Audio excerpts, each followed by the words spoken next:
Assalamualaikum everyone, this is Ayesha from CxO Global Forum, a knowledge sharing platform for all the C levels across Pakistan and around the globe. Every time we have some very interesting guests with us. Today as well, we have Sir Imran Ahmad with us, who is the director of Adspace Sales and the representative of CNN. Assalamualaikum sir, how are you? Walaikum salam, alhamdulillah, I'm fine. It's a pleasure to be with you on this platform, and I'm ready to answer whatever tough questions you may have. So basically, I would want to start with your background. So could you tell me a bit about your background and how did you become the director of ad space sales, and representative of the CNN? Okay. This started off I started off my career in a family-owned company, which my father had set up about 50 years back. Right. And that company was involved in advertising sales, besides other things. And when I sort of became very active, I realized that Pakistan is relatively a small market for this business. So I wanted to diversify geographically. And that's when I started working with CNN. And this was in the mid 90s when when the Soviet Union had sort of broken up and a lot of countries were formed out of the Soviet Union. And Right. I thought it would be a good market for CNN to enter those markets. So that's the time and the reason for my getting involved with CNN at that time. And have been associated with CNN as their representatives for the CIS countries initially, which is the former Soviet republics. And then a few years later, started working in Africa as well. So now what I do is I sell sort of advertising and commercial linkages between CNN and clients in these territories. So started off, as I said, it was a family-owned company, which was set up by my father in the early 70s. And today, alhamdulillah, we're active in about 60 plus countries, but unfortunately have very little presence in my own home country.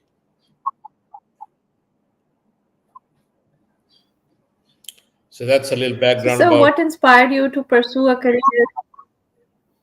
what inspired me to I'm pursue. sorry to cut you. Very interesting.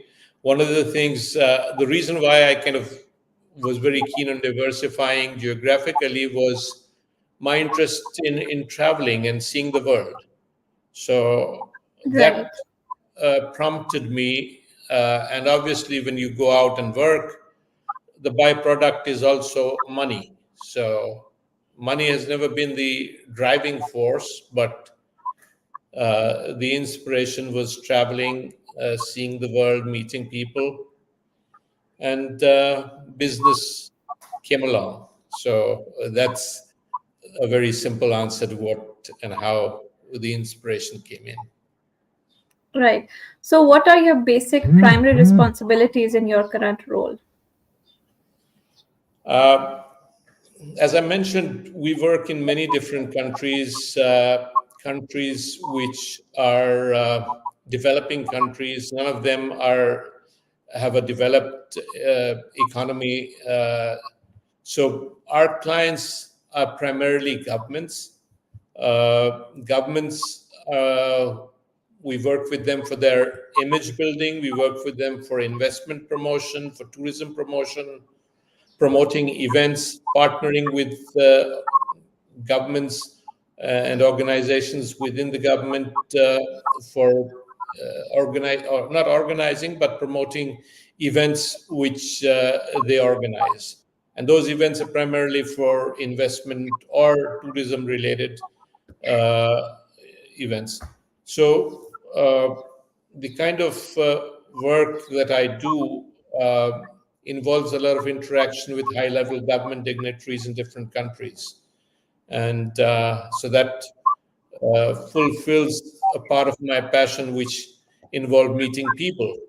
So, and then again, because of many different countries involved, so it involves a lot of travel, and that takes care of the second part of my passion. So, meet with them, talk to them, try to explain what and how our platforms, which is the CNN platforms, could help them in communicating with their target audience. So basically, that's exactly what my job is. And once I get them on board, then we have a whole team which works on strategies and on the implementation side. Right. So, sir, can you share an example of the successful campaigns or initiatives that you have done in the past?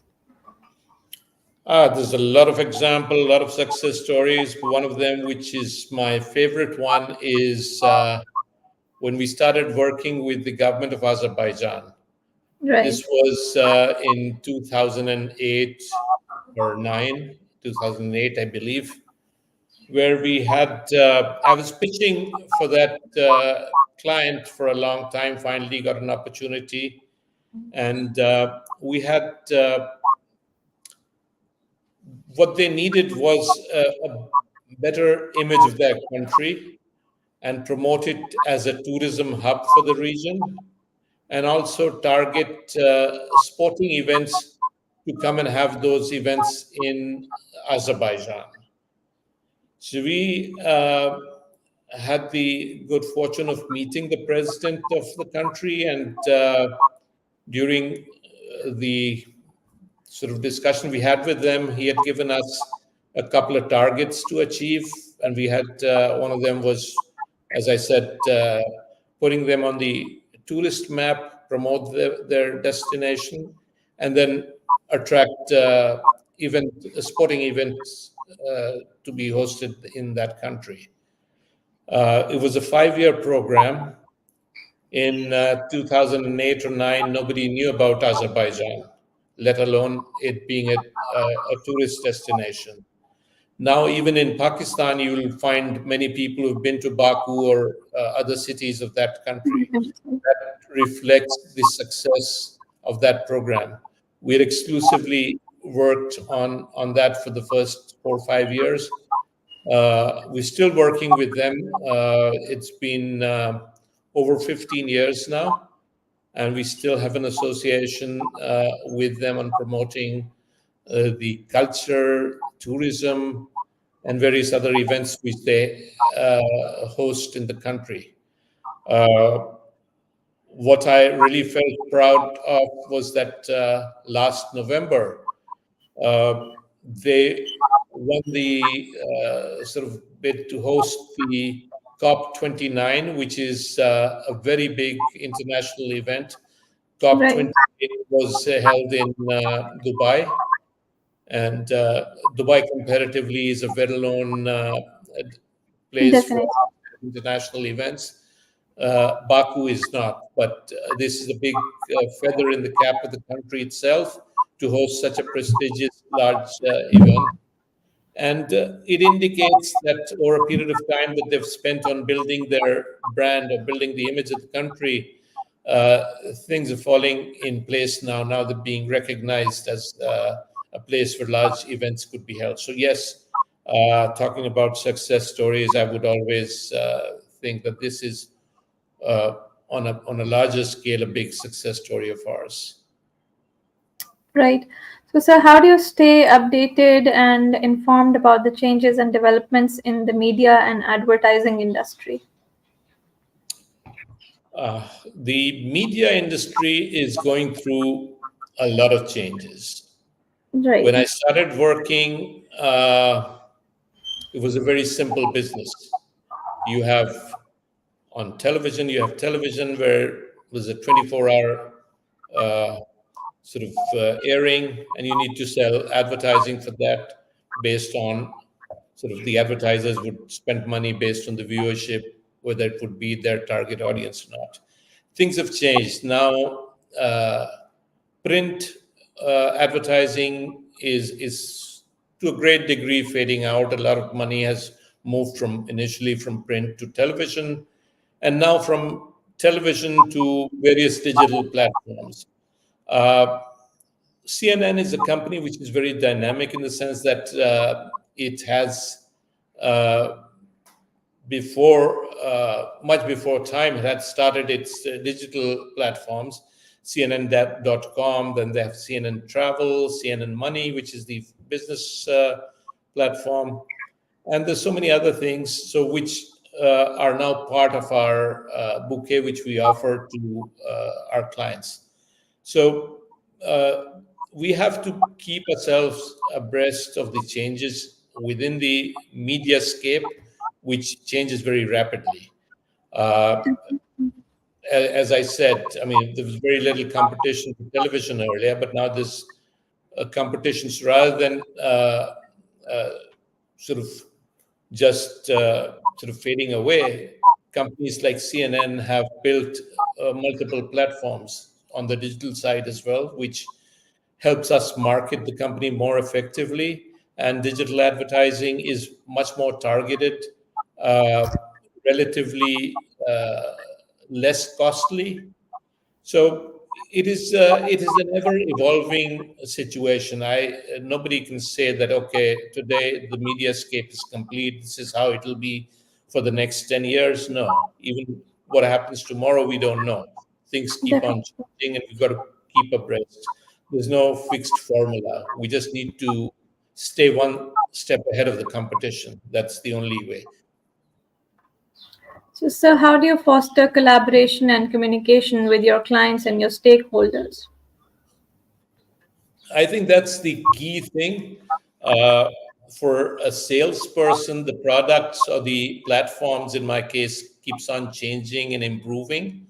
What remains static is the clients, and it is extremely important to build relationship. I am a very relationship oriented person. I spent months and years developing and nourishing those relationships, and a lot of times I'm contacted by my by people who I've met years ago, and they now felt the need of using my services. So it's a very relationship oriented business, especially when I'm talking of developing countries in Asia, developing countries in Africa, where even now a good handshake means a lot. Uh, I do a lot of meetings on platforms like Zoom, Teams, and all that. But end of the day, I do travel a lot, meet the potential client face to face, go to various conferences where my clients come to. And as I said, I work with the government, and the decision makers are very high level people, right from the head of state to the ministers or heads of organizations are people who decide. So you've got to, it takes a lot of time to build that kind of relationship. For me, it took over 2 decades to be in a situation where I have access to my clients at a very high level. So it's hard work, a lot of research, because you need to know what a country, in my case, which are the clients, are doing, so that we could propose something which is relevant to their needs, rather than just trying to thrust something what we have to them. So it's a situation. It's a work in progress at all the time. The Right. You just can't take a back seat that, oh, you have a client and you have a regular business and it's renewed every year. That's now how it works. You've got to be on top of everything. So Right. So, what challenges do you face in your current role and how would you address them? challenges are many, and that's what makes life and selling easy and attractive. If we don't have challenges, it won't excite us that much. But yeah, there are many. For instance, recently we've been having a very big client, which the country faced some natural disaster, and there were events. There was promotion for the events. A lot of things involved. A lot of people traveling into for that event, and because of these of the natural sort of calamity that country is facing, it had to be. So that's a challenge you've got to manage within yourself, because there's a certain amount of every salesperson would know that once you have a certain budget coming your way, you've got to fill in that gap with the others. But in terms of real challenges, it's an ongoing process where you've got to continue developing new businesses. There are existing business which you have to service, and then you have to continuously work on developing new opportunities. And in the case of media, the product itself is changing. So and it's a very technology driven business right now. So you've got to be very active, both learning about new products, new dimensions of the business, and at the same time, you've got to learn more and keep yourself updated about your clients and potential clients. In my case, the countries in Africa, which a lot of people haven't even heard the name of, and I've had the good luck of going to those countries. So I've got to follow their political processes as to which country has election when, how does that impact our sort of business, the events those countries are hosting, a lot of those kind of things. So it's a very challenging opportunity, and I have to do a lot of reading, browsing on the internet, keeping myself updated with the developments in the 50 plus countries where I have to keep an eye on the markets as to what's happening. So it's an interesting work which I do. I mean, I love it, so that's why I am doing it for 30 years almost past. So. Right. So outside of work, what are some of your, I would say, hobbies or interests that you're passionate about, other than traveling and meeting people, the ones that you've mentioned before? You know what? I always tell young people that do what you love, make your passion your profession. And that exactly is what I have been following. You said not to talk about travel. I cannot live without talking about travel. And my work becomes a byproduct of my passion, because I love traveling, meeting people. I go to different places and also end up doing some business. In my younger days, I used to play cricket at times. Then that passion or love for cricket moved on to watching cricket. Right. And that too is now sort of dwindling. But that is one area which, besides work, is of interest. And I love planning travel, not just for myself, but my friends and families. I'd love to, and I tell them that had I not been doing what I'm doing now, I would have probably been a travel agent or a tour operator. So that's a passion which I think is now mixed with my work. I travel a lot. Every month, I'm sort of traveling at least a couple of times or even more. Every year, I end up going to many different countries. So it's a learning thing which you do. And then again, as I said, it fuels my passion, and it that works as sort of a fuel for my work as well. So I think I'm very lucky that what my work is also. Basically your passion. Yes. So, sir, what advice would you give to someone aspiring a career in media sales, especially in the television industry?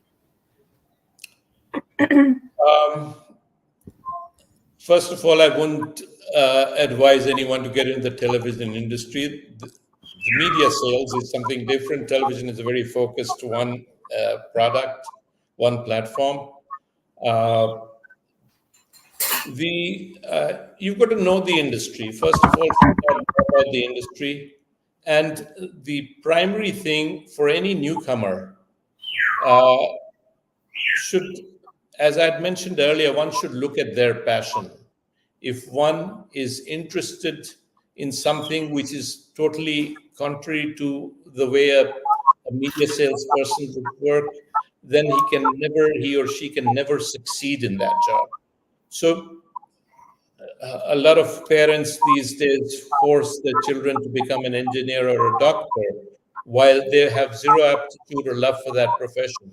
They end up being a doctor or an engineer or a professional which they don't like their work, they don't love their work. So the performance won't be as good as somebody who loves to serve people or whatever their profession demands.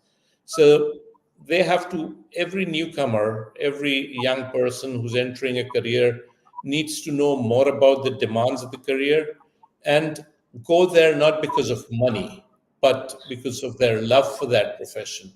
And I think that's the most important part. You don't select a profession, you go towards your passion and try to incorporate your passion into the profession so that uh, I, well, I talk to a lot of people saying, oh, Monday is a very sad day because the weekend is over. Now we've got to get back to work.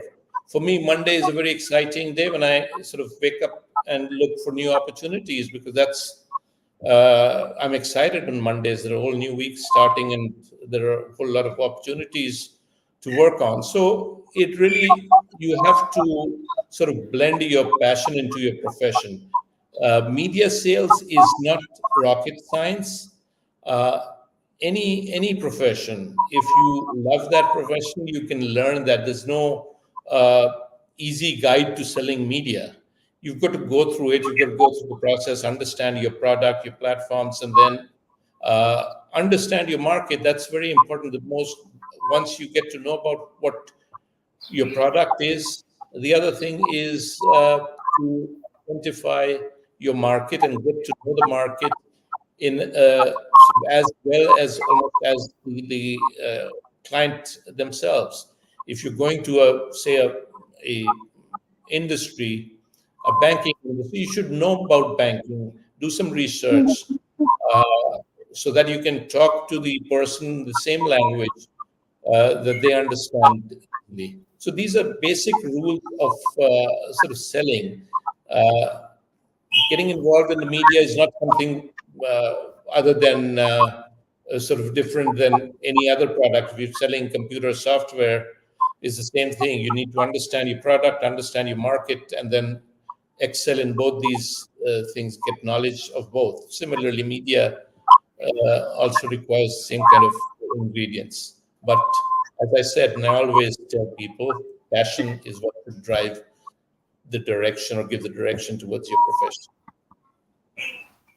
If you don't like selling, if you don't like meeting people, uh, go and become a writer, do something else, not sales. Right. So, sir, finally, how do you see the future of your industry and what role do you envision yourself playing in this evolution? I wish I knew that. It is a very fast, the evolution of the industry, the last 25 years or so, I've seen it change from what it was at that time to what it is now. And if somebody 20 years ago or 25 years ago would have sort of given me some information as to this is how it would be after 20 years, I wouldn't have believed. Things change very rapidly. So honestly, I cannot forecast. The media is changing rapidly now. Technology is playing such an important role that every day the young people coming up with new ideas, the apps, there, a lot of multiple platforms in the marketplace. So you've got to be on top of information. You've got to do a lot of reading to keep yourself updated. And the media incorporates these changes. So, for instance, there's a lot of money spent now. I'm talking about advertising. Advertising is the act where you or anyone who wants to sort of convey a message to a potential target audience is advertising. So depending on the demographics of your audience, depending on the demographic sort of needs of your product, there is the platforms like TikTok, Instagram, and various other hundreds of other platforms are coming up every day. So television advertising is also incorporating those changes. If 15 years ago you could just see a TV drama on a certain device, a TV. Now you can see it on phone, you can see it on multiple devices, and those devices are also evolving. You had when the mobile phone started many years ago, it used to weigh about 2 kgs. Now you can fit one in your shirt pocket. So things are changing. It's very difficult to predict what will happen in the future. The only prediction for any successful person in this field that I think qualified to give is that if you don't study or keep abreast of the changes, you lose. So you've got to keep abreast of the changes. It's an ever-evolving industry, and a person needs to be updated on a constant basis. Right. So, sir, done with everything. Potential. I'm not discouraging anyone, but there's a lot of potential, and if the markets keep on growing, the buying capacity of people, even in Pakistan, in spite of all the negative image we have, is increasing. The platforms are multiplying by the day. So there is a lot of potential. You just need to strike the right chord within the industry to generate revenue for your company and for yourself. Right. So, done with a few questions here. I hope that our viewers would be able to learn something out of it. And thank you so much for pulling out time for this discussion. My pleasure. Thank you very much. I hope whatever I've said here, our discussion is beneficial to someone. Definitely, it is. Right. Thank you very Thank much. you. Thank you for your Take time. care. Okay, bye.